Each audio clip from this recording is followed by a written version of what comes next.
रेगिस्तान के हृदय में, जैसलमेर से ज्यादा दूर नहीं, एक ऐसा गांव है जो ज्यादातर नक्शों में दिखाई नहीं देता। स्थानीय लोग उसे डर और श्रद्धा के साथ काला गांव कहते हैं। दिन के उजाले में ये गांव वीरान लगता है, टूटी हुई कच्ची झोपड़ियां, सूखे कुएं और रेत में दबी हुई गलियां। लेकिन सूरज ढलते ही कोई भी वहां जाने की हिम्मत नहीं करता। आज से लगभग 200 साल पहले काला गांव जीवन से भरा हुआ था। हर घर में दीपक जलते थे, औरतें बाजरे की रोटियां बनाती थीं और रात को लोकगीतों की आवाज हवा में तैरती थी। किसी को अंदाजा नहीं था कि एक रात सब कुछ खत्म हो जाएगा। राज्य का एक शक्तिशाली और क्रूर मंत्री था।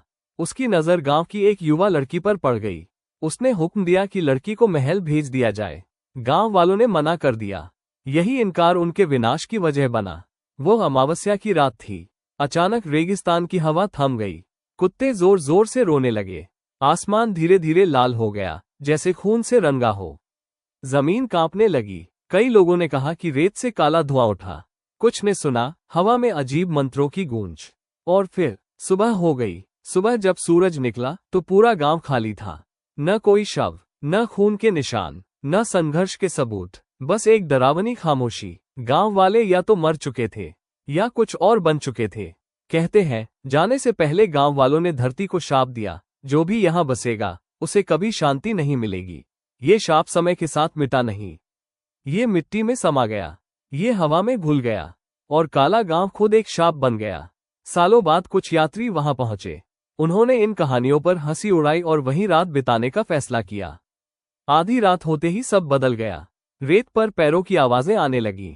पुरानी मारवाड़ी भाषा में फुसफुसाहट सुनाई दी। कांच की चूड़ियां टूटने की आवाज गूंजी। डर ने हंसी की जगह ले ली। एक यात्री एक टूटे हुए घर के अंदर गया। अचानक वहां रखे दिए खुद ब खुद जल उठे, एक के बाद एक। कमरा ठंडा हो गया। तभी उसके कान के पास एक औरत की आवाज आई, तुम वापस क्यों आए?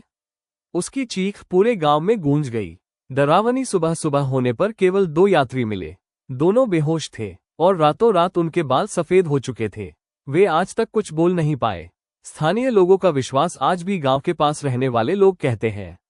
वहां दिशा सूचक यंत्र काम नहीं करते। जानवर गांव की सीमा पार नहीं करते। मोबाइल की बैटरी तुरंत खत्म हो जाती है। बिना शरीर के साए चलते दिखाई देते हैं। कभी कभी रात में किसी के रोने की आवाज भी आती है। आखिरी चेतावनी आज भी खंडहरों के पास चेतावनी लिखी है, सूर्यास्त के बाद यहां रुकना मना है। और जब रात में रेगिस्तान की हवा चलती है तो ऐसा लगता है जैसे पूरा गांव इंसाफ के लिए रो रहा हो। कुछ जगहें उजड़ जाती हैं, कुछ भुला दी जाती हैं, लेकिन काला गांव आज भी इंतजार कर